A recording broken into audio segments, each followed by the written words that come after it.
আল্লাহ তাআলা বলেন ফাকতিয়া দাবিরুল কওমিল্লাযিনা যালামু, জালেমদের শিকড় কাটা হয়ে গেছে। কেটেছে কে এটা জানা নেই। এই কতিয়া মজহুল, এটা ফইলা কতিলা, এ কে কেটেছে এর কর্তা জানা নেই। এই জন্যই বাংলাদেশে দেখেন আগস্টের 5 তারিখে যত জালেমদের বাড়ি ঘর ভাঙা হয়েছে, কে ভেঙেছে কেউ জানে। আল্লাহ তাআলা মনে হচ্ছে আঙ্গুল দিয়ে দেখিয়ে দিচ্ছে, ফাতিলকা বুয়ুতুহুম খাওবিয়াতাম বিমা যালামু। হে নবী, জালেমদের এই বাড়ি ঘরগুলো একটু দেখেন না কেন? খাওবিয়াতান, আমি জনশূন্য করে দিয়েছি, ওজাড় গৃহ বানিয়ে দিয়েছি, পরিত্যক্ত করে দিয়েছি, বিমা যালামু, এদের জুলুমের কারণে। এটা যে 100% সত্য, এটা তো আমি নিজে চোখে দেখতে পাচ্ছি। আমার কুষ্টিয়ার হানিফের বাড়ি এখন টয়লেট হয়ে গেছে। কালকে আমি কিশোরগঞ্জে ছিলাম, ওখান থেকে আসার সময় দেখি জেলা অফিস যেটা এই জালেমদের, এটা এখন গণ টয়লেট। 4-5 জন একসাথে যায়, এদিকে এদিকে এদিকে, মনে হচ্ছে যে জামাতবদ্ধ টয়লেট চলছে। এটা তো আল্লাহ এমনি করেনি। এই জায়গাগুলোতে বসে বসে জালেমরা দুর্বিসন্ধি করত, ষড়যন্ত্র করত, কাকে কোন বিপদে ফেলা যায়। আমি কি এটা বানালাম? এখান থেকে ষড়যন্ত্র করতো, বুদ্ধি দিত যে অমুককে সকালবেলা ধরিয়ে দেবেন, মিথ্যা সাক্ষীগুলো রেডি করবেন, নিজেই মিথ্যা সাক্ষী দিয়ে একটা মানুষের 8-10 বছর 20 বছর নষ্ট করে দিত। একটা মানুষ যদি 14 বছর জেলে থাকে, ওর পরিবার বলতে আর কিছু থাকে? বলেন, যতটুকু মানুষ করবে তার ডবল আল্লাহ দুনিয়ায় মানে পরিপূর্ণ করবে। আপনি যদি কাউকে 1 থাপ্পড় দেন, আপনি 2 থাপ্পড় দুনিয়ায় খাবেন, তারপর আপনার মরণ হবে। ওরা যাদেরকে 14 বছর জেল খাটিয়েছে বিনা কারণে, ওদেরকেও আল্লাহ 28 বছর জেল খাটাবে। হয় জেলে গেলে যে কষ্ট হয় এরকম কষ্ট দিয়ে রাখবে, নাই জীবন থেকে এরকম 28টা বছর নষ্ট হবে। পালিয়েছে যারা, ওরা কি চিন্তায় আছে কালকে দেখলাম, বলছে যে আমরা অঘোষিত জেলে আছি এই দিল্লিতে, আমি আর পারি না, দরকার হয় বাংলাদেশে যে জেলে থাকবো, তাও এখানে থাকবো। কেন? স্বামীর বাড়িতে মানুষ যায় চলে আসার জন্য। লাল কাপড় পরে যারা যায়, সাদা কাপড়ের আগে আর বের হওয়ার কোনো কায়দা নেই। সুতরাং আমরা চাই যে আপনি আসেন, কিন্তু সাদা কাপড় পরে আসুন, লাল কাপড় পরে আসার আর দরকার নেই। এরপরও যেভাবে আরম্ভ করেছে, এই যে সাংবাদিক নামে কলঙ্ক, মলম বিক্রেতা, হকার রঞ্জন, ময়ূখ রঞ্জন বলছে যে চট্টগ্রাম আমরা নিয়ে দেব। মনে হচ্ছে ওর বাবার জিনিস, যে বলছে দিয়ে দেব। আরে দাদা, আপনি কি যৌতুক নেবেন? আর মেয়ে তো পালিয়ে গেছে, যৌতুক কিসের? পালানো মেয়ের বিয়েই তো আমরা মানি না। ও মেয়ের বিয়ে আমরা মানি? মানতাম যার সাথে গেছে, ও যদি হাফ হাতা হইতো, ও তো ফুল হাতা। ফুল হাতা না? আর আমরা কি? এখানে ফুল হাতা আছে, ওই যে ওইটা আছে, এই যে না না, ওই যে ওইটা। তুমি আবার এই হাতা দেখাচ্ছ, আর হাতা নেই তোমার। না, যে দাদার কথা বলা হচ্ছে, দাদা বলেন তো, এখন যদি ওনারা মুসলমান বানানো হয়, ও ছাতা এই যে মুরব্বী মানুষ, সে গোড়া থেকে কেটে বাদ দেওয়া লাগবে। আমি আর নিচে নামলাম না। সুতরাং যৌতুক দেওয়াও জায়েজ নেই, নেওয়াও জায়েজ নেই। তারপরও যার সাথে স্বামী স্ত্রীর সম্পর্ক বলে এতদিন আপনারা বলতেন, এটা মানা যায় না, কারণ সে একজন মুশরিক। আর আমাদের মেয়ে যাই হোক, সে একজন হাজি, তার চরিত্র একটু ঝামেলা আছে, কিন্তু হাজি তো। কথা বলছেন না কেন? একটু মিথ্যা কথা বলে। তাছাড়া বাকিগুলো অন্তত হাজি মানুষের সাথে কোনো ফুল হাতার বিয়ে দেয়া যায় যাচ্ছে। এটাকে আমি নিজে নিজে বানালাম। সূরা বাকারা 2 নম্বর পারা 14 নম্বর পৃষ্ঠা 4 নম্বর লাইনে 221 নম্বর আয়াতের মাঝের অংশে আছে, ওয়ালা তুনকিহুল মুশরিকিনা হাত্তা ইউমিনু। যতক্ষণ মুশরিক পুরুষ মমিন না হবে, মমিনা নারীর জন্য তাকে বিয়ে করা কখনো জায়েজ নেই। এ ফতোয়া সরাসরি আল্লাহ, কথা বলে না কেন? আল্লাহর এই ভাষাকে তারা এতদিন পর্যন্ত বড় আঙ্গুল দেখিয়ে নিজেদের ছেলে মেয়েকে পর্যন্ত বিয়ে দিয়েছে, খ্রিস্টান, ইহুদি, আবার বলতো ওরা আহলে কিতাব। এ পৃথিবীতে মুসলমান বাদ দিয়ে যত ধর্মের লোক আছে আল্লাহর দৃষ্টিতে সবগুলো কাফের। আমি কি এইটাও বানালাম?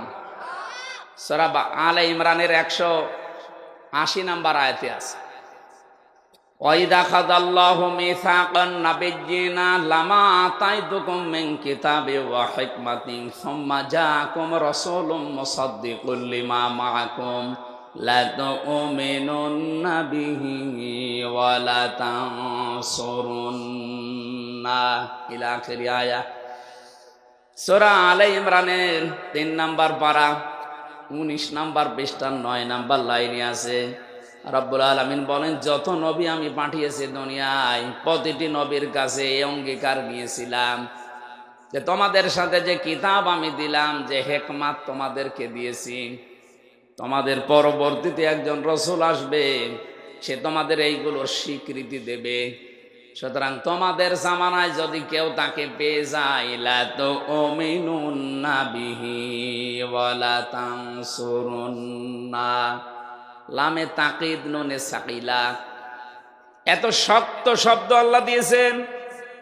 কিয়ামত পর্যন্ত আয়াতটা কোরআনে থাকবে।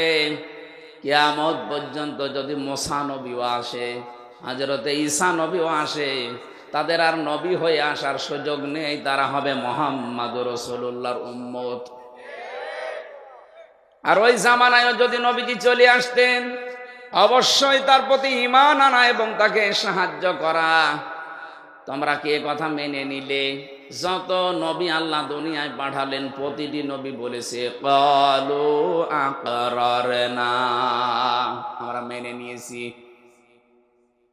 সুতরাং এই আয়াত অনুযায়ী প্রমাণ হয় যে পৃথিবীতে বিশ্ব নবীর নবুয়ত যেদিন তিনি পেয়েছেন ওই দিন থেকে শুরু করে যতদিন এ দুনিয়া ধ্বংস না হবে ততদিন যারাই আছে অন্য ধর্মের নাম নিয়ে তারা কাফের। কি 4500 ধর্ম এখন দুনিয়ায়, 257টা রাষ্ট্র আছে এই পৃথিবীর ময়দানে। এখন 195টা জাতিসংঘের আন্ডারে আছে, বাকিগুলো এখনো সদস্য হতে পারেনি। যত রকমের জাতি ধর্ম বর্ণ আছে সব এখন এক বাক্যে বলা লাগবে যে আমি মুহাম্মাদুর রাসূলুল্লাহর উম্মত। কেউ যদি মুসা নবী, ঈসা নবী, দাউদ নবী, সুলাইমান নবী, এমনকি আদম নবীর উম্মত কেউ দাবি করে, সে কাফের। এজন্য যারা এতদিন চালিয়েছেন যে আমার ছেলে বিয়ে হয়েছে খ্রিস্টান, ইহুদি, এটা আহলে কিতাব, আপনি মিথ্যাবাদী, তাহলে কোরআনের আয়াত কেটে বাদ দেওয়া লাগবে। এই কথা বোঝেন? এখান থেকে আপনারা কি নেবেন? এ জামানায় আমরা যারা আছি, কোরআন শরীফের ভেতরে দেখবেন আল্লাহ প্রতিটি অক্ষর দিয়ে আমার নবীর হয় সম্মান মর্যাদা উপরে তুলে দিয়েছেন। আলিফ দিয়ে পরিচয় দিয়েছেন আহমাদ, আহমাদ মানে প্রশংসিত। বা দিয়ে আল্লাহ জানাতে চেয়েছেন আমার নবী বাশির, তিনি সুসংবাদদাতা। তা দিয়ে আল্লাহ পাক জানিয়েছেন আমার নবী মুত্তাকি, তিনি সংযম অবলম্বনকারী। সা দিয়ে তিনি জানিয়েছেন আমার নবী মুদ্দাসির, তিনি কম্বলওয়ালা। জিম দিয়ে আল্লাহ পাক বলেন আমার নবী জামিল, সবচাইতে সুন্দর। হা দিয়ে আল্লাহ পাক বলেন আমার নবী হামিম, অন্তরঙ্গ বন্ধু। খ দিয়ে জানিয়েছেন খাতামান নাবিয়্যিন, শেষ নবী। এভাবে করতে করতে একেবারে শেষ অক্ষরে দেখবেন ইয়া, আল্লাহ নিজেই ডাক দিয়েছেন নবীকে ইয়াসিন। ইয়া মানে হে, সিন মানে সাজ্জেদ, সাজ্জেদ মানে নেতা। আপনি আবার রাজনীতির গন্ধ খুঁজতে যাবেন না, আল্লাহ নিজের ঘোষণা দেওয়া নেতা। আল্লাহ বলেন একমাত্র নেতৃত্বের গুণাবলী দিয়ে পাঠিয়েছি আমার নবীকে। যেহেতু কিয়ামত পর্যন্ত উনি থাকবেন না, ওনার আদর্শ যারা দুনিয়ায় মেনে চলবে তারাই কেবল নেতৃত্ব দিতে পারে। তাহলে ইয়াসিন এই শব্দ দ্বারা ব্যাখ্যায় পাওয়া যায় কিয়ামত পর্যন্ত নবী থাকবেন না ঠিক, কিন্তু তার আদর্শ যারা মানবে তারা নেতা হওয়ার কোয়ালিটি পাবে। নবীজির আদর্শ যাদের ভেতরে নেই ও নেতা হতেও পারবে না, কারণ এটা গুরুত্বপূর্ণ একটা পাঠ। আপনি নবীর আদর্শ না পেলে, জনগণের দায়িত্ব পেলে আপনি ঠিক থাকতে পারবেন না। বিশ্বনবী যেদিন হিজরত করবেন, হযরতে আলী রাদিয়াল্লাহু তাআলা আনহুকে ডাক দিলেন, আলী, আল্লাহর আদেশ এসেছে আমি এই মুহূর্তে চলে যাব, কিন্তু ওই যে টোপলাগুলো দেখতে পাও ঘরের ভেতরে, এগুলো সব ওই কাফেরদের। তারা নিজেদের নেতাকে, বাবাকে, মাকে বিশ্বাস করে না, এগুলো আমার কাছে রেখে গেছে আল আমিন, আস সাদিক এই নামের কারণে। ওরা আমাকে আমানতদার ভাবে। নিজেদের বউকে বিশ্বাস করে না, নিজের মাকে বিশ্বাস করে না। দেখো আমার ঘরের ভেতরে টোপলা বেঁধে নাম লিখে লিখে গেছে, আমি তো চলে যাব, এগুলো যদি নিয়ে চলে যাই তাহলে আমার আল আমিন নামের কলঙ্ক হবে। টের পাচ্ছেন কি বলছি? এগুলো আমার আল আমিন নামের কলঙ্ক হয়ে যাবে। তোমাকে আমি আদেশ দিয়ে গেলাম 3 দিন পরে তুমি আমার সাথে মদিনায় দেখা করবা।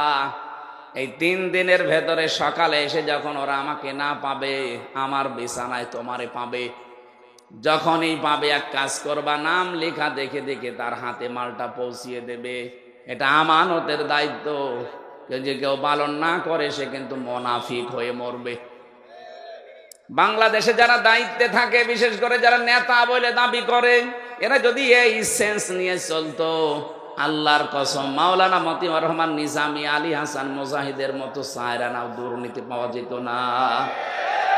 এক একজনের ফেরেশতা দেখতে পাচ্ছেন, দরবেশের মতো মানুষ 36,000 কোটি টাকা ওরে জবাই করা দরকার। শয়তান দাড়ি টুপির বদনাম করে ফেলছে।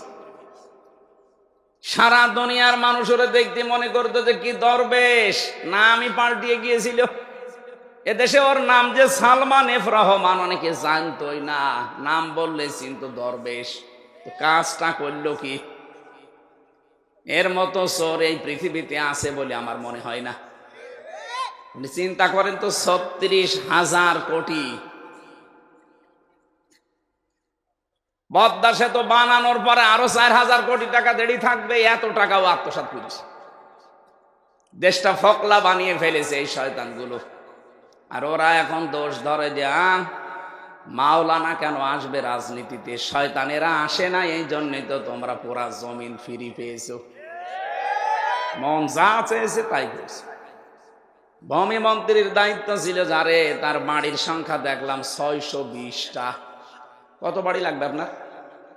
এখন তার একটা বাড়িতেও থাকতে পারেন না, সবগুলো এখন ওঝাড় গৃহ হয়ে যাচ্ছে। আল্লাহ কোরআনে কারিমে যা দিয়েছেন একেবারে খাপের খাপ মিলে যাচ্ছে। আল্লাহ পাক বলেন, তো জুলুমের কারণে ওই জায়গাটা পর্যন্ত আমি আল্লাহ অভিশপ্ত বানিয়ে দিয়েছি। বিমা জলামো, ওদের জুলুমের কারণে ওরা যেখানে থাকতো ওই জায়গাটাও এখন কিয়ামত পর্যন্ত অভিশপ্ত। আমি হানিফের বাড়ির নাম বললাম, এমনি আমি দেখে এসেছি। দিনাজপুরে গিয়েছিলাম, ওখানেও একজনের বাড়ি দেখলাম। কিশোরগঞ্জে তো বললামই, ওটা জাতীয় টয়লেট চলছে। আমাদের এখান থেকে যেটা নেওয়া দরকার, আগামীতে যারা আসবেন, জালেমদের এত বড় শিকড় কেটে দিয়ে যদি আল্লাহ বাড়ি ঘর পর্যন্ত পরিত্যক্ত করে দিতে পারে, আগামীতে যারাই বসবেন তারা যদি সত্যি জনগণের উপরে জুলুম করার মন মানসিকতা হয়, 5 বছর পরে আপনার বাড়ি পরিত্যক্ত হয়ে যাবে। কি বলেছি টের পেয়েছেন? না, টের পান না। আলহামদুলিল্লাহ। আমরা যেন শিক্ষা নিতে পারি। আয়াতের পরে এটার আরবি আছে, আমি বাংলাটা বললাম। ইন্না ফি যালিকা লায়াতাল লিকাউমিন ইয়ালামুন। রব্বুল আলামিন বলেন, এর ভেতরে তোর জন্য শিক্ষা আছে। এখানে লামে তাকিদ আছে। আরবি গ্রামার যারা জানে, লামে তাকিদ দিয়েছেন আল্লাহ। এমনিতে আল্লাহ স্বাভাবিকভাবে কথা বললেই তো হতো, আবার গ্যারান্টি দিলেন কেন? তার মানে এটা আল্লাহ ঘটাবেন, মাস্ট বি, এর ভেতরে কোনো সন্দেহ নেই। আয়াত শুরু করার আগে দিয়েছেন ইন্না, মাঝে দিয়েছেন লামে তাকিদ। আল্লাহ পাক বলেন অবশ্যই এর ভেতরে শিক্ষা আছে যারা জ্ঞানী মানুষ তাদের জন্য। আর যদি ওটা তার কাটা থাকে মাথার, বুদ্ধিহীন হয়, পাগল হয়, নির্বোধ হয়, ওর জন্য এখানে কোনো শিক্ষা নেই। আমরা যেহেতু মাথার তার কাটা না, পাগল না, নির্বোধ না, বুদ্ধিমান বলে দাবি করি, অবশ্যই আমাদেরকে এখান থেকে শিক্ষা নেওয়া লাগবে। আমি দেখতে পাচ্ছি এদেশে অনেকে এখনো পর্যন্ত থালা হাতে পায়নি, তারপরও শুরু করে দিয়েছে উল্টাপাল্টা। এটা ঠিক হচ্ছে না, আপনার বদনাম হয়ে যাচ্ছে। আপনার কারণে দলের বদনাম হচ্ছে, আপনি টের পাচ্ছেন। আজকে গোবিন্দ পরামানিকের সকালের বক্তব্য দেখেননি? নারায়ণগঞ্জের বন্দরে আজকে সকালে একটা ভিডিও ভাইরাল করে দিয়েছে, আমি নাম নিলাম না, ওই দলের একজন নেতা যে প্রকাশ্যে চাঁদাবাজি করছে। কি হয়েছে আপনার? ওই পর্যন্ত যখন যাবে তারেক জিয়া পর্যন্ত পেছনে লাত্তি দিয়ে একেবারে দল থেকে বহিষ্কার করে দেবে।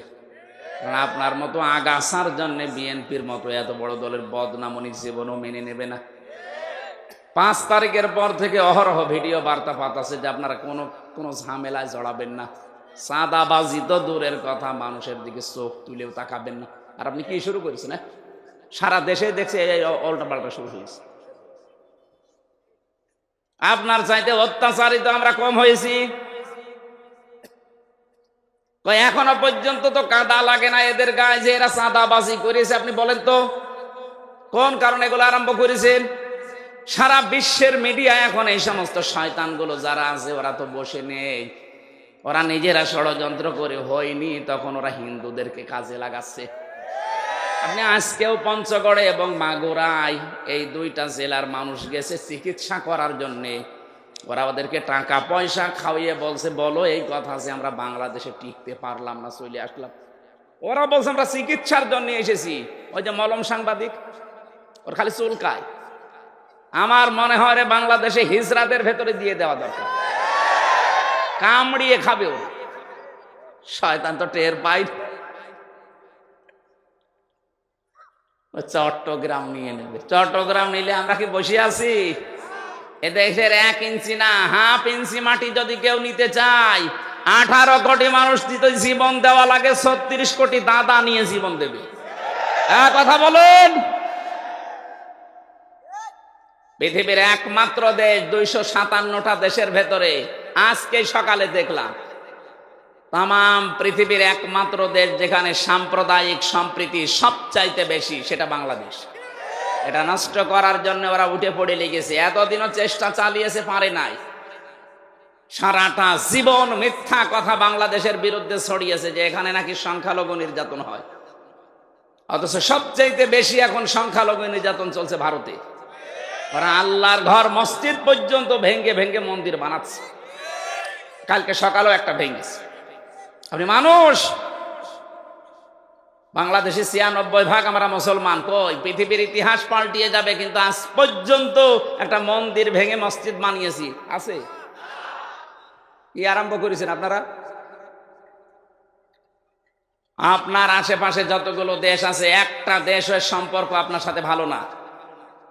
ভারতের পাকিস্তানের বর্ডারে ওরা মার খায়, চীনের বর্ডারে মার খায়, নেপালের বর্ডারে মার খায়, আফগানের সাথে একটা চিকন বর্ডার আছে ওখানেও মার খায়, ভুটানের বর্ডারে মার খায়, মায়ানমারে মার খায়। এতদিন এই লেজড় বৃত্তির কারণে আমাদেরকেও মারত, এখন তো আর সাহস পাচ্ছে না।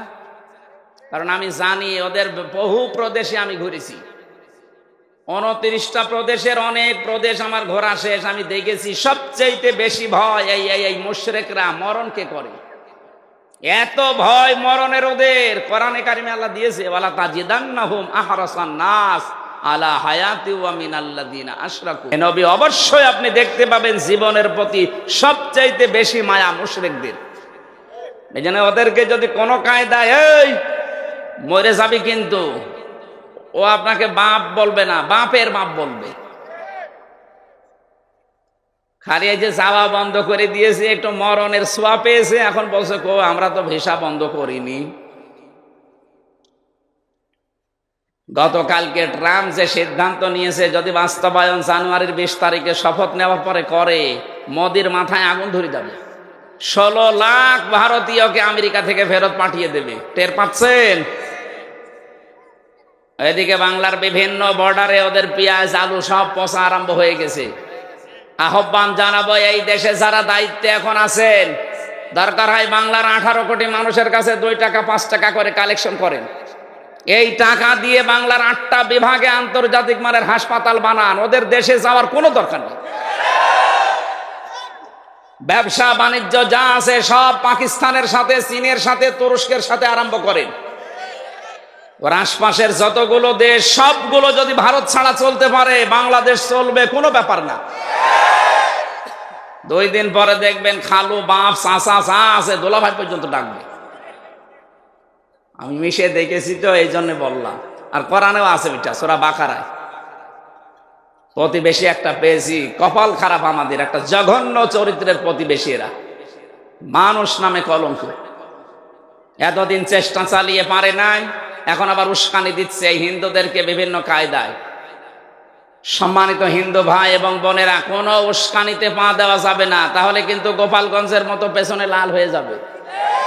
দেখেছেন ওদের পেছনে অবস্থা? এমন পিটানো পিটিয়েছিল আর্মিতে। ওই কয়দিন শুনলাম গোপালগঞ্জ থেকে ঢাকা আসলে, বসে আসলে 300 টাকা, দাঁড়িয়ে আসলে 1000 টাকা নেন।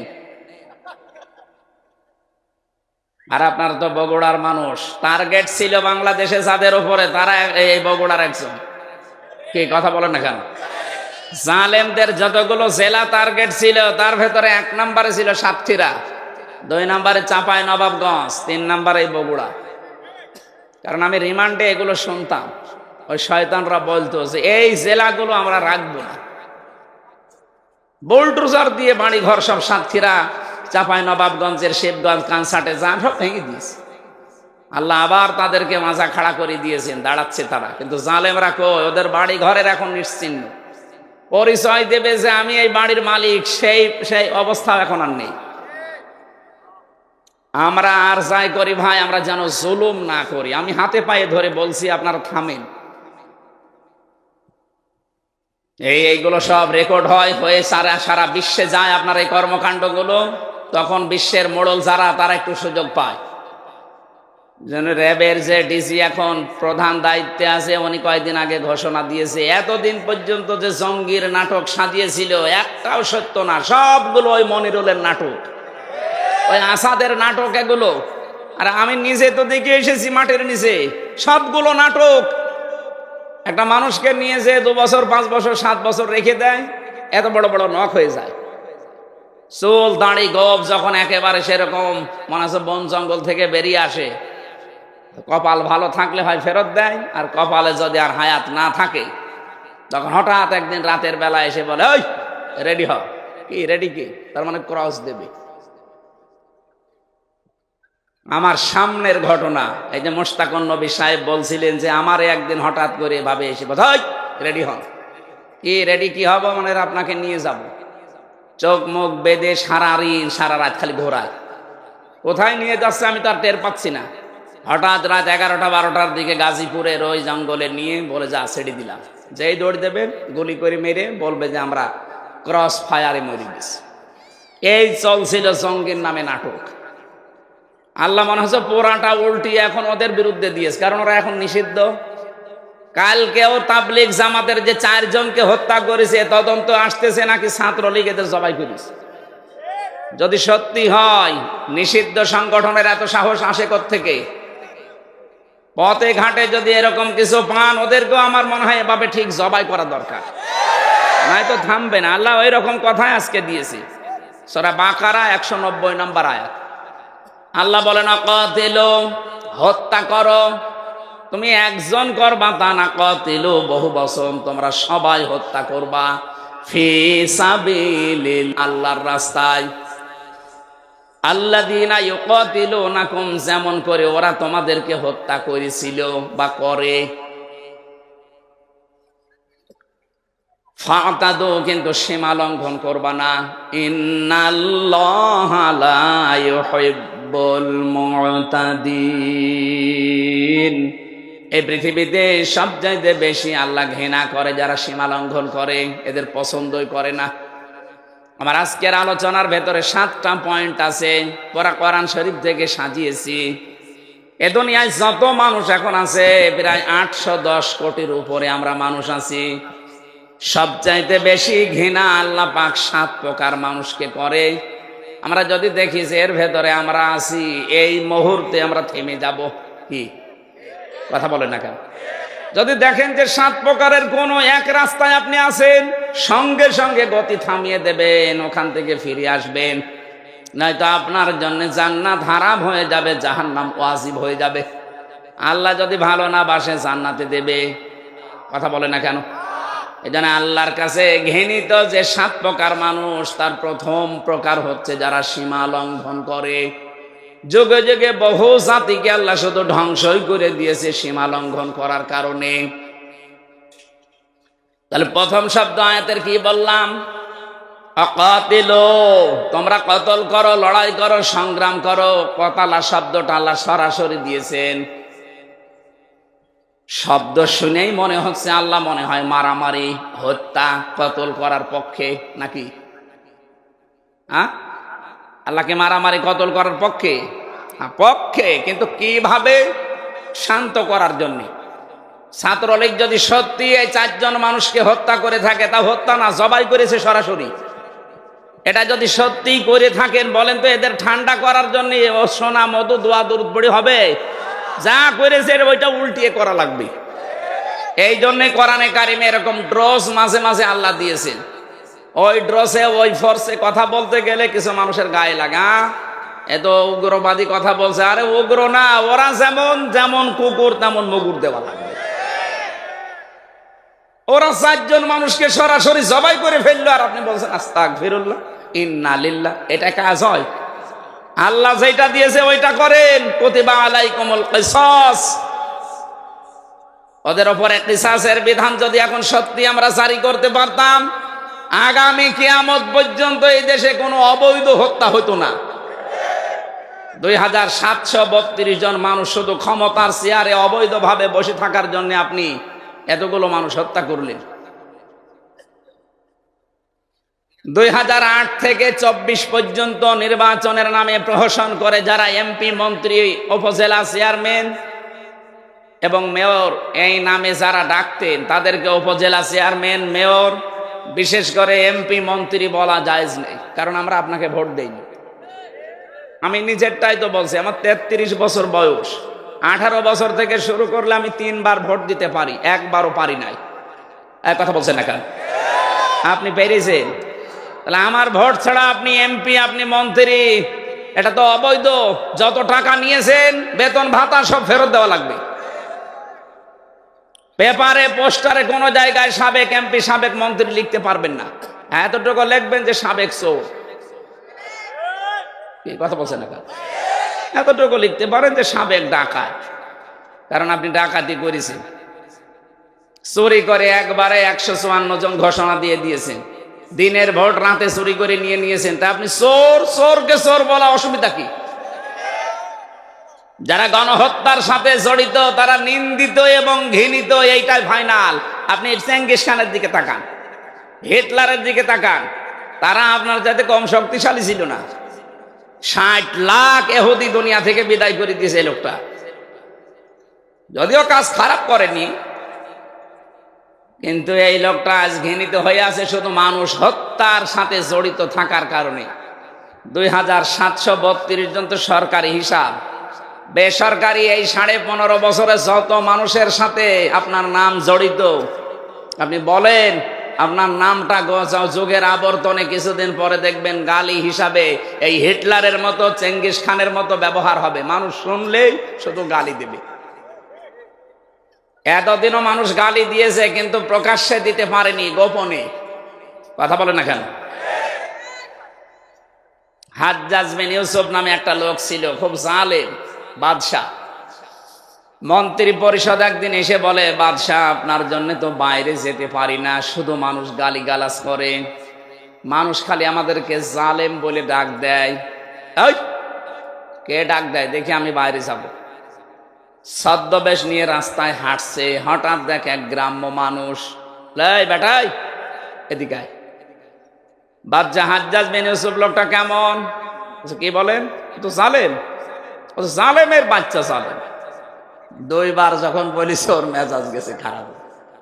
বলে বেটা আমারে চেনো? বলে না, আমি সেই লোক। চিন্তা করছে আমার তো মাথা এখন থাকবে না। ডাক দিয়ে বলে বাদশাহ আপনি আমারে চেনেন? বলে না তো। কে তুই? বলছে আমি এই গ্রামের ওই লোক যার মাসে 2 দিন মাথা খারাপ হয়, আজকে তার পয়লা দিন।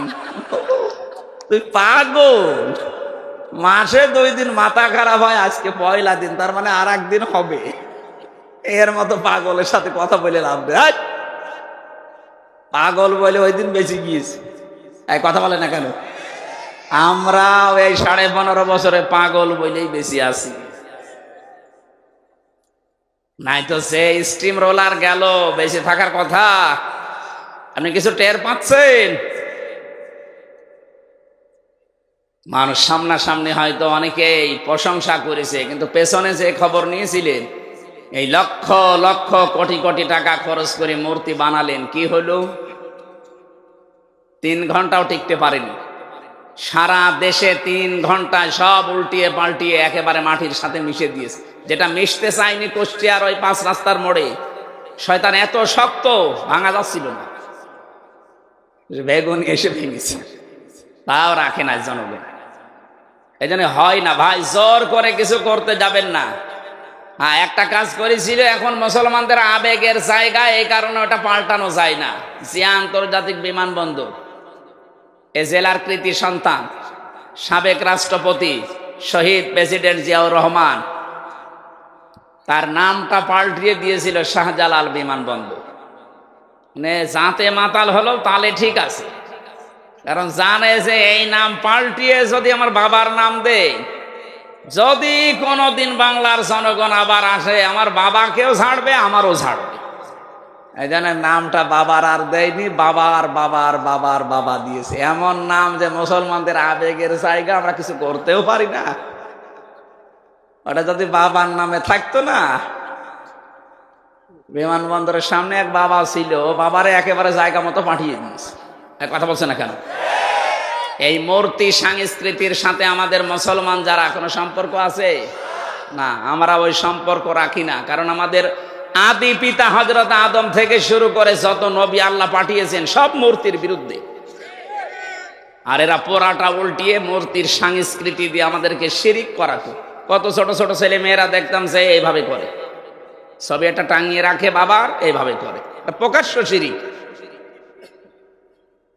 এই শিরিকের কারণে আল্লাহ নিরাপত্তা তুলে নেয় এলাকা থেকে। কাবা শরীফে এত নিরাপত্তা কেন? কারণ ওমান দাখালাহু কানা আমিনা, এখানে প্রবেশ করো, নিরাপত্তা দিয়ে দেবে আল্লাহ। একটাই কারণ, সেখানে শিরিক নেই। কি নেই বলেন?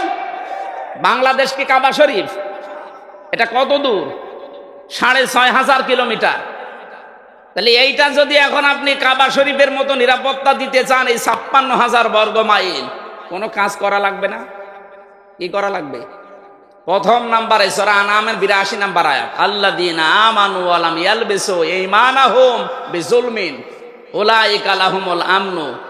আল্লাহ পাক প্রথমেই বলেন, যারা ঈমান আনো এই দেশে, ঈমানের সাথে সাথে যদি জুলুম করতে না চাও, তার মানে এখানে জুলুম মানে শিরিক।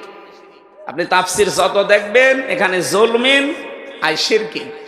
যারা শিরিক থেকে পবিত্র থাকতে পারবে, উলাইকা লাহুমুল আমনু, আল্লাহ এইভাবে দেখিয়েছেন যে এই মানুষগুলো, বাংলার এই 56,000 বর্গ মাইলের এই 18 কোটি মানুষের জন্য আমি আল্লাহ নিরাপত্তার গ্যারান্টি দিয়ে দিলাম। সুবহানাল্লাহ বলতে পারেন?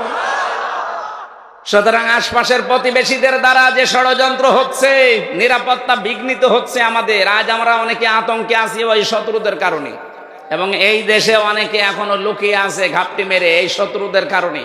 এ দেশটা এখন শান্তি, স্বস্তি, নিরাপত্তা দিয়ে কাবার মতো যদি ঢেকে রাখতে হয়, শিরিক বর্জন করা লাগবে। কথা বলে না কেন? বাংলাদেশে বহু শিরিক আছে, প্রকাশ্যে গোপনে। প্রকাশ্যে একটা শিরিকের কথা বলছি, দেখেন তো আপনি ছাড়তে পারেন কিনা। যে মানুষগুলো এই দুনিয়াতে বিশ্বাস করে ক্ষমতার উৎস জনগণ, তারা শিরিক করছেন। শিরিক যারা করে তারা মুশরিক। কথা বলছে না কেন? হয়তো আপনি বুঝে না বুঝে বিশ্বাসে আছেন, এক্ষুনি বিশ্বাস পাল্টাবেন, কারণ কোরআনের 903টা আয়াতের সাথে পুরা সাংঘর্ষিক। আল্লাহ পাক বারবার আমাদেরকে শোনাচ্ছেন আন্নাল কুওয়াতা লিল্লাহি জামিআ ইন্নাল্লাহা আলা কুল্লি শাইইন কাদির ওয়ালিল্লাহুম্মা মালিকাল মুলকি তুতিল মুলকা মান তাশা। এরকম 903 জায়গায় ডাইরেক্ট ইনডাইরেক্ট মিলে আল্লাহ জানিয়েছেন আলা লাহুল খালকু ওয়াল আমরু তাবারাকাল্লাহু রাব্বুল আলামিন। বলেন আল্লাহু আকবার। আয়াতগুলোর সামারাইজ এই, ক্ষমতার উৎস জনগণ নয়, ক্ষমতার উৎসকে কারা কারা মন থেকে প্রাণ দিয়ে বিশ্বাস করেন ক্ষমতার উৎস আল্লাহ? দেখি হাত তুলে দেয়, আন্দাজ হাত তুলবেন না, লোক দেখানোর জন্য হাত তুলছেন না, মন থেকে তোলেন। লিল্লাহে তাকবীর। দেখেন তো হাত তোলেনি কে? ওই যে কালো গেঞ্জি, ওই আপনার হাত কই? তোলেন। ঠিক আছে। এতগুলো মানুষের ভেতরে যদি শিরিক না থাকে, এই যে একজন এইভাবে দাঁড়িয়ে আছে, তার মানে ও মুশরিক।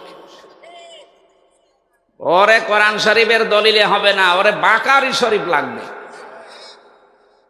আপনি শিরিক করে তো নিজে বিপদে পড়ছেন না ভাই, আমাদেরকেও বিপদে ফেলছেন। এ বাংলাদেশে বাবার আর নিজের শিরিক করে যদি নিজেরা বিপদে পড়তো কিচ্ছু বলতাম না। শিরিক করে দেশের শান্তি, স্বস্তি, নিরাপত্তা গোল্লায় যাচ্ছিল। কথা বলছে না কেন? কারণ আল্লাহর ঘোষণা, যারা শিরিক করে ওই জায়গা থেকে আল্লাহ শান্তি তুলে দেয়। 2 তলা নৌকা চলছে, কয় তলা বলেন বলেন? উপর তলায় মনে করেন আমরা এই বুজুর্গ যারা এখানে বসে আছি, এরকম ভালো মানুষ আছে উপরে সব। নিচতলায় মনে করেন এমন কিছু মানুষ আছে যাদের পানি দরকার, ওরা বারবার উপরে আসে পানি নিয়ে যায়। এখন যদি বলে ডিস্টার্ব করেন কেন, পানি তো নিচে আছে, একটা তক্তা খুলে নিলে তো হয়। ওরা যদি বলে হুজুর ঠিক আছে আর জীবনও আসবো না, নিচে যে একটা তক্তা খোলা আরম্ভ করিস। ওপরে আমরা যদি এই যে বুজুর্গ যারা যদি দেখিছে যে ঠিক আছে খোল, ওরা নিজেরা যারা নিচে আছে ওরা একা মারবে না আমাদেরকেও মারবে? বলেন। সুতরাং আমাদেরকে বাঁচতে হলে অন্তত উপর তলায় বসে বসে হাওয়া খেলে এখন আর হবে না। যে কোনো কায়দায় তক্তা খোলা থেকে আপনাকে নিষেধ করাই লাগবে। যদি বারণ না শোনেন দরকার মারধর করব, যদি মেরেও কাজ নাই দরকার মেরে ফেলবো, তাও আমাকে বাঁচা লাগবে। আপনি যে শিরিক করার মাধ্যমে দেশে আল্লাহর গজব ডাক দিয়ে নিয়ে আসছিলেন, আপনি টের পাচ্ছেন। আপনার কারণে আমরাও শান্তি, শক্তি, নিরাপত্তা হারিয়ে ফেলছিলাম। এই কারণেই তো বাধ্য হয়ে প্রতিবাদ করা লাগে। কথা বলেন ঠিক কিনা? আরে প্রতিবাদ যেই করেছে সেই গেছে লাল দালানে, আর কিছু মানুষ কৌশলে ছিল, ওই মানুষগুলো যাওয়া লাগে না, কিন্তু তারাও বাইরে একটা কারাগারে ছিল, বাড়িতে থাকতে পারে না, ধানের খেতে, বাঁশতলায়, গাছতলায়, গোরস্থানে পর্যন্ত ছিল। এই জন্য এখানে আমার আল্লাহ কিন্তু আসলে মারামারি, কাটাকাটি, মানুষ হত্যার পক্ষে না, কিন্তু বাস্তবে যদি লেবেল করতে হয়, ওই জায়গাটা যদি শান্তি ফিরিয়ে নিয়ে আসতে হয়, তাহলে এরকম কিছু দরকার। রব্বুল আলামিন নবীজিকে জানিয়েছেন বদরের ময়দানের কাহিনীটা। হে নবী, এই যে 80 জন কাফের সব পড়েছিল, একটাকেও আপনার সাহাবীরা মারে নাই, আপনিও মারেন নাই। 3000, 1000, 5000, প্রথমে 1000, পরে 3000, পরে 5000 ফেরেশতা পাঠিয়ে ওরা যে এসেছিল, ওদেরকে আমি আল্লাহ নিজে ফেরেশতাদেরকে দিয়ে এভাবে হত্যা করেছি। কেটে কেটে ফেলে রেখেছিলাম, আপনার ওই খেজুরের ডালের কাজ না। আপনি যে খেজুরের ডাল নিয়ে এসেছিলেন সাহাবীদেরকে নিয়ে, অথচ যারা পড়ে আছে দেখেন তো খেজুরের ডাল দিয়ে এভাবে নিখুঁত ভাবে জবাই করা যায়। ওদেরকে তো জবাই করেছে আমার ফেরেশতারা। ফালাম তাকতুলুহুম ওয়ালাকিন্নাল্লাহা কাতালাহুম ওমা রমাইতা ইয রমাইতা ওয়ালাকিন্নাল্লাহা রমা। বরং তাদেরকে আপনি হত্যা করেননি, ওদের আমি আল্লাহ নিজে হত্যা করেছিলাম। আমি লেবেল করতে চেয়েছি দুনিয়া যেন শান্ত হয়। এই জন্য এখন যা শুরু করেছে ওরা গুপ্ত হত্যা, এটার জন্য সোনা মধু, এদের জন্য শুধু ঝাড় ফুঁক দিয়ে আর হবে না, ওয়াজে কাজ হবে না, এদের জন্য ঠিক ওই বিধানটা উল্টিয়ে দেওয়া লাগবে। আল্লাহ বলেন এতদিন যারা তোমাদের হত্যা করেছে তারাদেরকে হত্যা করো, কিন্তু সাবধান ওদের মতো সীমা লঙ্ঘন করবা না। ওরা 4 জন যদি মেরে ফেলে, হত্যা করে, জবাই করে, ওদের 4 জনকে ঠিক এইভাবে করা লাগবে। এটা আমাদের হাতে তোলার বিষয় না, রাষ্ট্রের বিষয়। যারা দায়িত্বে আছেন আহ্বান জানাচ্ছি, দেশকে যদি সত্যি সামনে শান্তি, স্বস্তি, নিরাপত্তা দিতে চান, অন্তত এইটা দিয়ে আরম্ভ করেন। তাবলীগ জামাতের যাদের 4 জনকে জবাই করেছে, খুব তাড়াতাড়ি এদেরকে বের করেন, ওদেরকেও বায়তুল মোকাররমের সামনে নিয়ে জবাই করে দিন, দেখেন দেশে এমনি ঠান্ডা হয়ে যাবে। যারা উস্কানি দিচ্ছে ওরা বলবে ওরে বাপ, দরকার নেই, কারণ আল্লাহ ভালো করে জানে যে কোন জায়গায় কোন ঔষধ দেওয়া লাগে। আল্লাহ বলেন সাবধান, সীমা লঙ্ঘন করতে যেও না, যে কোনো কাজে সীমা লঙ্ঘন করলে আমি আল্লাহ ঘৃণিত করে দেই। এতদিন যারা সীমা লঙ্ঘন করেছিল তাদেরকে আল্লাহ সত্যিই কিন্তু ঘৃণিত করে দিয়েছে। একেবারে শুরু হয়েছে সেই জান্নাত থেকে। এটা আমাদের আদি পিতা হযরতে আদম আলাইহিস সালাম, মা হাওয়া আলাইহিস সালাম, দুইজনেই সীমা লঙ্ঘন করে ওই গাছটার কাছে গিয়েছিল। ওটা একটা বর্ডার। আমরা মনে করি ওটা শুধু গন্ধম গাছের জন্যই খাস, না। যারা এখানে তাফসীর বোঝেন তাদেরকে বলছি, বাড়ি যে পড়বেন, وَقُلْنَا يَا آدَمُ اسْكُنْ أَنْتَ وَزَوْجُكَ الْجَنَّةَ وَكُلَا مِنْهَا رَغَدًا حَيْثُ شِئْتُمَا। রব্বুল আলামিন বলেন, আদম, যে মেয়েটাকে বিয়ে করলে একে নিয়ে এবার বাবার বাড়ি চলে যাও। আদমের বাড়ি মানে জান্নাত। আদমের বাড়ি কোনটা বলেন বলেন? আর আমাদের বাবার বাড়ি, উনি যেহেতু আমাদের আদি পিতা বাবা, এই জন্য আমাদের বাবার বাড়ি জান্নাত। এখান থেকে মাসলা বের হয়, বিয়ে করে বউ নিয়ে আপনাকে বাবার বাড়ি যাওয়া লাগবে। কিন্তু কত মানুষকে আমরা দেখি বিয়ে করে আরো নিজে ঘর জামাই থেকে যায়। একটা ইতো এ বগুড়ায় ঘর জামাই আছেন? হাত তোলেন তো দেখি, ঘর জামাই। না, নেই, এখানে নেই, আলহামদুলিল্লাহ। এ জেলা তো ভদ্র জেলা, এখানে ঘর জামাই থেকে মরবে? বিয়ে করার পরে বিয়ের যে সিস্টেম গুলো শোনেন, এখানে যেহেতু গ্রাম অঞ্চলের জন্য বলছি, এদেশে বহু জায়গায় আমরা দেখি অনেকে বিয়ে করার সময় বরযাত্রী নিয়ে যায় মেয়ের বাড়িতে। এটা কিন্তু হিন্দুদের কালচার। এই যে গায়ে হলুদ দেওয়া, বরযাত্রী যাওয়া, কাদের কালচার? আরো জোরে বলেন। মুসলমানদের কালচার হচ্ছে অলিমা করা। কি করা? অলিমার খবর নেই। 200 জন 250 জন নিয়ে উনি যাচ্ছে মেয়ের বাড়িতে বরযাত্রী নিয়ে। বরযাত্রী তো জায়েজ নেই, আপনি কোথায় যাচ্ছেন? আজকে থেকে জীবনেও আর কোনোদিন বরযাত্রী যাবেন না। কারা হাত তোলেন তো? ও, যারা হাত তুলছেন না ওরা ঝামেলায় আছে। না না ভাই, ওটা যেহেতু জায়েজ নেই, আপনি যাবেন কেন? মেয়ের বাবার বাড়ি থেকে একটা পান খাওয়াও জায়েজ নেই তার নিজের সন্তুষ্টি ছাড়া। আর আপনি 200 জন 500 জন নিয়ে চলে যাচ্ছেন, ও লজ্জায় কিছু বলতেও পারে না মেয়েটার কারণে। কথা বলেন না কেন? এটা মেয়েদের যে কি অধিকার আল্লাহ দিয়েছে এইটা নেই। অলিমা করে ছেলের বাড়ি না মেয়ের বাড়ি? ছেলের বাড়ি। কার বাড়ি? যেন ছেলের বাবা যারা আছেন, আজকে থেকে বরযাত্রীর চিন্তা ভাবনা বাদ দেন। এখন থেকে অলিমা হবে এটা আপনার বাড়িতে। দরকার হয় মেয়ের বাড়ির আরো 200-300 জন নিয়ে আসেন। আমি বারবার বলছি কেন? কারণ আমার তো ছেলে নেই, আমার মেয়ে, আমার বাসা লাগবে না। না, তারপরেও ইসলামের নিয়মটা তো বলা দরকার। আমরাও পালন করতে ওই সময় পারি নাই, কারণ আমি ওই সময় জানতাম না। যে সময় বিয়ে হয়েছিল সঠিক কথা কি আমি জানলেও ওই সময় মানতে পারতাম না, কারণ আমি তো ছিলামই একেবারে ওই রকম। সুতরাং এখন পরিবেশ যখন আমাদের এসেছে, আপনারা ছেলের বাবা যারা এই নিয়মটা পাল্টিয়ে ফেলবেন। আর কোনোদিন বরযাত্রী যাব না। কেউ দাওয়াত দিলেও বলবো না আমি ওর ভেতরে নেই। আপনি অলিমার দাওয়াত দেন, আমি আসি। কথা বলেন না কেন? হযরতে আদম আলাইহিস সালাম স্ত্রীকে নিয়ে গেলেন বাড়িতে, তার মানে জান্নাতে। আল্লাহ বলেন কুলা মিনহা রগাদান হাইসু শি'তুমা, সাবধান, নিজে যা খাবে স্ত্রীকে কিন্তু ওই মানের খাবার খাওয়াবে। আল্লাহ কিন্তু আংতা ওয়া কুলা দেয়নি। যারা কোরআন পড়তে পারে, তাফসির বোঝে, মেয়েদের প্রতি আল্লাহ দেখেন কেমন টান দিয়েছেন।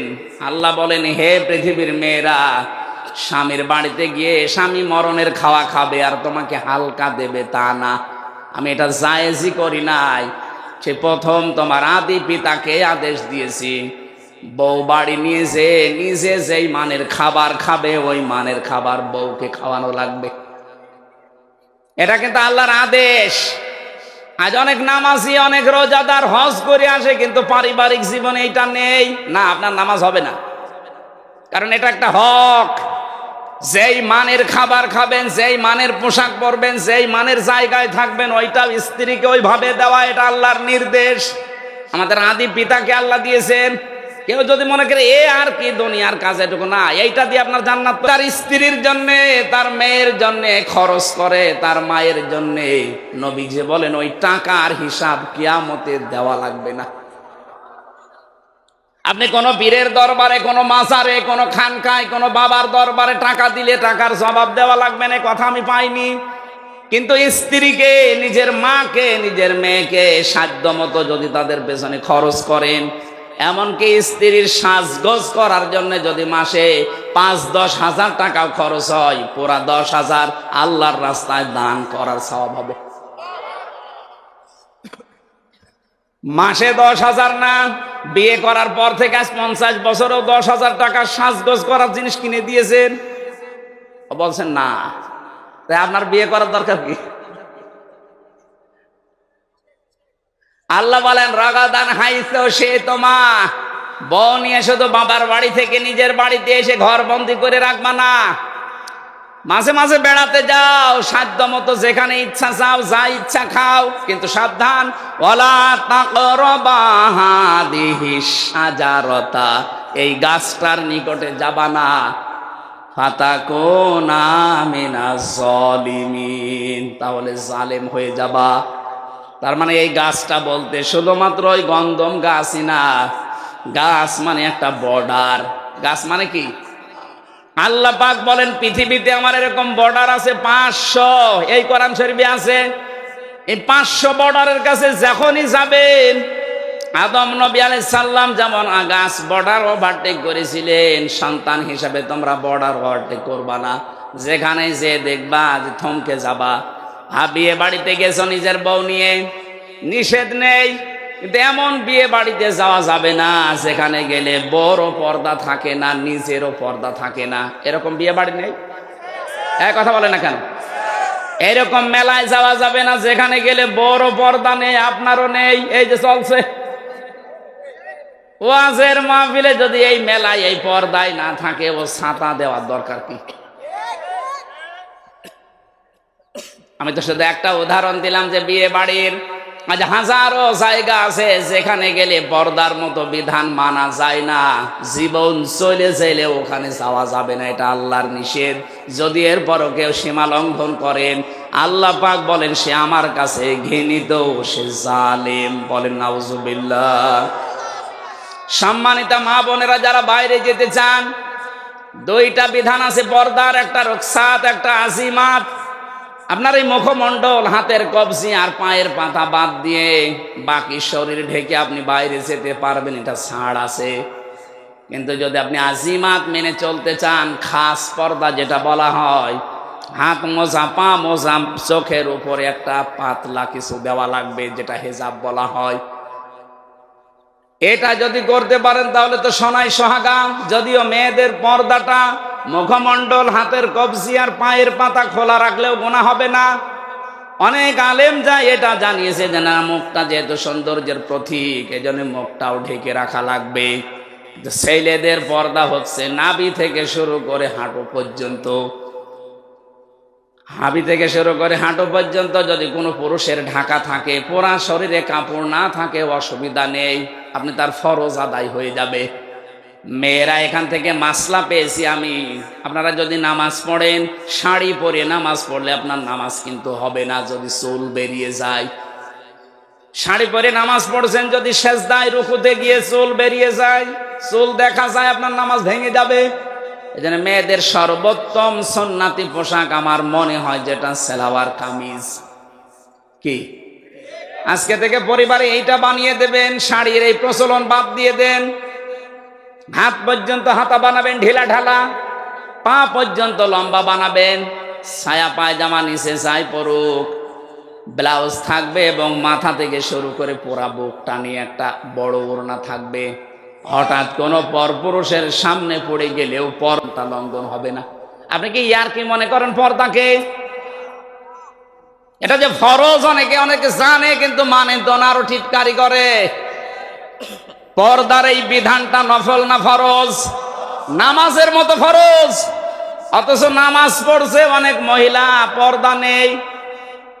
আমি আশা করব এখান থেকে আপনি মেনে নেবেন আল্লাহর সীমানার বাইরে যাওয়া যাবে না। একটা বর্ডার আল্লাহ রাব্বুল আলামিন এমন ভাবে বর্ডারটা তৈরি করে দিয়েছেন। আপনি আমরা যারা পুরুষ মানুষ আছি, এখানে যত পুরুষ আছেন, আজকে থেকে এই দুইটা ঔষধ কোরআনে আছে, আমরা এখন থেকে মেনে চলবো। তাহলে পর্দার মতো এই বিধান এবং জেনা থেকে আপনাকে আল্লাহ বাঁচিয়ে দেবে। আজ অনেক পুরুষ মানুষ কল দেয়, বলে হুজুর এক বউ, কতদিন আর কি করব, ভালো লাগে না, অন্যেরটা দেখলে খুব ভালো লাগে। কি আমি নিজে পেয়েছি মোবাইলে, অনেকেই বলে এক জিনিস আর কতদিন ভাল লাগে না, অন্যটা দেখলে কিন্তু খুব ভালো লাগে। এটার কারণ আছে। সূরা নূর 30 নম্বর আয়াতে আল্লাহ এই কারণটা দিয়েছেন। আপনি যদি এই কথা বলেন যে এক জিনিস 2 বছর হয়ে গেল আর কতদিন কি করব, তে আপনার মেয়েটাও তো বলতে পারে যে ওই এক ছাতা আর কতদিন করব, বলতে পারে না? এই জন্য নিজের বর প্রতি আকর্ষণ বাড়বে, অন্যের প্রতি ঘৃণা জন্মাবে, আপনার আকর্ষণ কমে যাবে। সূরা নূরের 30 নম্বর আয়াত যদি মানতে পারেন, 15 দিন মানবেন, মাত্র 15 দিন, দেখেন আপনার অন্য মহিলার প্রতি আকর্ষণ কমবেই। আল্লাহর ঔষধ মিস্টেক হবে না, হবে। মানে পরীক্ষা নিরীক্ষা করে তারপরে ঔষধ দিয়েছে। আমাদের ভেতরের অবস্থা তো আল্লাহ জানে। ডাক্তারের কাছে গেলে পরীক্ষা নিরীক্ষা করে যেমন 1 টাকার ঔষধ দিলেই সেরে যায়, আল্লাহ পাক বলেন তোর পুরা বডিটা আমি জানি যে কিভাবে বানিয়েছি। এটা পরীক্ষা নিরীক্ষা করে 2টা ঔষধ দিলাম, এখন থেকে মানা লাগবে। অকুল্লিল মুমিনিনা ইয়াগুদ্দু মিন আবসারিহিম ওয়া ইয়াহফাযু ফুরুজাহুম যালিকা আযকা লাহুম ইলা আখিরি আয়াত। যতগুলো তাফসীর আমি মিলিয়েছি আয়াতের সাথে, সব মুফাসসিরিন ইকরাম বলেছেন 2টা এই ঔষধ পান করো। আল্লাহ গ্যারান্টি দিয়েছেন তুমি কোনোদিন জীবনে তোমার জেনার গোনা আমল নামায় উঠবে না। নিজের স্ত্রীর প্রতি তোমার ভালোবাসা আকর্ষণ বাড়তে থাকবে দিনের পর দিন। বিভিন্ন তাফসিরে দিনের উল্লেখ আছে, আমি এক তাফসিরে 15 দিন মাত্র পেয়েছি। এজন্য আপনাকে আমি আহ্বান জানাচ্ছি, মেনে চলবেন আজকে থেকে। 1 নম্বরে কোনো মহিলাকে যদি দেখেন, সঙ্গে সঙ্গে নিজের চোখ নিম্নগামী করবেন। মন চাইলেও তাকানো যাবে না। নিজের স্ত্রী বাদ দিয়ে অন্য কোন মহিলাকে তো কামনা করা জায়েজ না, না কামনা করাই জায়েজ নেই, করা না শুধু হর্ষাই আছে। ইল্লা আলা আজওয়াজিহিম, এই আয়াত অনুযায়ী নিজের জায়েজ স্ত্রী বাদ দিয়ে অন্য কোন মহিলাকে কামনা করাই জায়েজ নেই। এই জন্য বলছি যারাই সামনে পড়বে সে যেই হোক, সঙ্গে সঙ্গে মন চাইলেও একটু শক্ত হন। আপনার সিদ্ধান্ত আপনাকে বাঁচাতে পারে। আপনি আজকেই সিদ্ধান্ত নিয়ে আমল করা শুরু করেন, মাত্র 15 দিন, যে 14 জন মহিলা বাদ দিয়ে যত সুন্দরী মহিলা আমার সামনে আসুক, আমি চোখ নিচের দিকে নামাবো। কয়জন মহিলা বলেন বলেন? এর ভেতরে আপনার আপন মা, আপন খালা, আপন ফুফু, নিজের ভাইয়ের মেয়ে, বোনের মেয়ে, এরপরে আপন পুত্র বধূ, যেটা এটার কি বলে আমি জানি না এলাকায়, যে ছেলের বউ, যেটা এরকম 14 জন মহিলা সূরা নিসার 21 নম্বর আয়াতের তাফসিরে পাবেন। এই 14 জন মহিলা বাদ দিয়ে পৃথিবীর কোন মহিলা, সে যত সুন্দরী হোক আর যত কালো হোক, সামনে পড়লে একবারের বেশি আর তাকাতে পারবেন না, সঙ্গে সঙ্গে আপনি নিচের দিকে নিম্নগামী করবেন। আপনি আজকের পেপারে দেখেছেন বাংলাদেশের সবচাইতে বেশি যেটা বেড়ে যাচ্ছে সেটার নাম ডিভোর্স। এই একটাই মাত্র কারণ, নারী পুরুষের উভয়ের জন্য। নিজের জায়েজ জিনিসগুলো ভালো লাগে না, অবৈধ জিনিস শয়তান তখন আকর্ষণীয় করিয়ে দেখায়, তখন নিজেরটার প্রতি আকর্ষণ কমতে থাকে, ওইটার প্রতি বাড়তে থাকে। আপনি যার দিকে তাকিয়ে শান্তি পান, ওই মহিলার ভেতরে যা আছে আপনার বর ভেতরে কম আছে। এই যে 4-5 বছর বছর না, ওর কি বয়স হয়েছে? ও বললে মানায়, ওর বাবা বললে মানায় তো। এই যে থানা থেকে বাবু এসেছে, বড় বাবু, যত রকমের মামলা থানায় যাচ্ছে হয় মেয়েলি, বেশিরভাগ মেয়েলি। কারো মেয়ে হয়তো বেরিয়ে গেছে, আমাদের যেমন চলে গেছে, এরকম করে। আমাদের তো বিদেশে পালিয়েছে, আর এটা হয়তো দেশের ভেতরে পালায়। সেই মামলা বিচার করা লাগে ওসি সাহেবদের, আর খুব বেশি হলো জমি জায়গার। এই দুইটা বিষয় যদি বাংলাদেশে শান্ত হয়ে যেত, তো ওনারা আমার মনে হয় আরামে বেতন নিতে পারত। যন্ত্রণা আছে, রাত 2টা নেই 3টা নেই, আমার মেয়ে চলে গেছে কোথায়, আল্লাহ রাস্তায় নিয়ে আসে। ওই খুঁজে নিয়ে আসতে যাই 2-3 রাত ঘুম নেই। এই জন্যই বলছে নিজের চোখকে নিম্নগামী করা লাগবে। ওই 14 জন মহিলা বাদ দিয়ে যত মহিলা দুনিয়ায় সামনে পড়ুক, আল্লাহর জন্য একটু চিন্তা করেন, অনির্বচন একটা সুখ আপনাকে আল্লাহ দান করবে। এটা বোঝেন কি বললাম? অনির্বচন সুখ বাংলা এটা। এর বাস্তব হচ্ছে যে বাচ্চারা যখন মায়ের পাখি আছে না, মুরগি পাখি যাই বলেন, এর বাচ্চারা যখন নিচে এই পাখা পর পালকের নিচে যখন আশ্রয় নেয়, এই চিল কাক এদের আক্রমণ থেকে বাঁচার জন্য, এই মোলায়েম এত সফট এত কোমল এই পাখাগুলো, একটার সাথে আরেকটা যখন এই পালক লেগে যায়, এর নিচে পাখিগুলো আশ্রয় নেওয়ার সঙ্গে সঙ্গে বাচ্চাগুলো পাখিটা এভাবে দিয়ে ফল করে দেয়। এর নিচে বসে বসে একটা কিচির মিচির আওয়াজ দেয়। এটা বাংলাতে বলে অনির্বচন সুখ। আপনি যদি সত্যি আজকে থেকে মহিলার দিকে না তাকিয়ে চক্ষুকে নিম্নগামী করে থাকতে পারেন, কিছুক্ষণ পরে দেখবেন মনের ভেতর একটা আলাদা শান্তি আল্লাহ দিয়ে দেবেন। আপনি তো একেবারে 1 মিনিটে 3-4 বার করে দেখেন, তো শান্তি পাবেন কি করে? 2 নম্বরে আমাদের লজ্জাস্থানের হেফাজত করা লাগবে। এটার ব্যবহার আজ যেখানে সেখানে হচ্ছে না। এই জেনা থেকে বাঁচার জন্যে আকাশ সংস্কৃতির নামে যেটা চলছে, ভারতের পিন আপ করা পত্রিকাগুলো, এগুলো বন্ধ করা দরকার সরকারি ভাবে। অনেক কন্টেন্ট এই তথ্য মন্ত্রণালয় থেকে শুরু করে বাতিল করার চেষ্টায় আছে। ভারতের যখন সবকিছুই বয়কট হচ্ছে, আমার মনে হয় ওদের আকাশ সংস্কৃতিতে যা দেয় ওইগুলোও বন্ধ করা দরকার। এদেশে আমরা আমাদের চরিত্রকে আবার আগের যুগের মতো ফিরিয়ে নিয়ে যেতে পারবো ইনশাআল্লাহ। আমি আজকে মনে হয় আর কথা না বলা ভালো, কারণ আমার এশার পরে আলোচনা আছে সিরাজগঞ্জ শহরে, ওখানে যেতেও আরো 1-1.5 ঘন্টা লাগবে। আজকের মতো শেষ করে, আমার জেলখানায় লিখিত নারী এবং পুরুষের দাম্পত্য জীবন নিয়ে বই লেখা আছে এই আয়াতের উপরে। গাড়ি কোথায় আছে আমি জানি না, আপনারা স্বামীকে বলবেন ছেলেকে মেয়েকে পাঠিয়ে বইটা নিয়ে যেতে। স্বামীকে পড়াবেন আর স্বামীরা পড়াবেন স্ত্রীকে। এর ভেতরে যে তথ্যগুলো আছে আমল করতে পারলে আশা করছি ভালো হবে। আল্লাহুম্মা এখানে আছে, বইটা নিয়ে যান এখান থেকে। লা ইলাহা ইল্লা আনতা সুবহানাক ইন্নী কুনতু মিনাজ জালিমিন। রব্বানা যালামনা আনফুসানা ওয়া ইল্লাম তাগফির লানা ওয়া তারহামনা লানাকুনান্না মিনাল খাসিরিন। আল্লাহ, যে যুবকগুলো কোরআনে কারিমের এই অনুষ্ঠানের আঞ্জাম দিয়েছে, এদেরকে কবুল করো। এ মাহফিল করতে গিয়ে যে মানুষগুলো শ্রম দিয়েছে, এগিয়ে এসেছে কষ্ট করে, তুমি ওসমানের মতো এদেরকে মঞ্জুর করে নাও। সম্মানিত মা বোনেরা, পর্দার আড়ালে খাদিজার মতো, আয়েশার মতো বানিয়ে দাও। পরিবারে অনেকের শান্তি নেই, আল্লাহ তোমার সালাম নামের খাতিরে শান্তি দান করো রব্বুল আলামিন। দেশটা যখন অন্তত শান্তি স্বস্তি নিরাপত্তা দিয়ে দিয়েছো,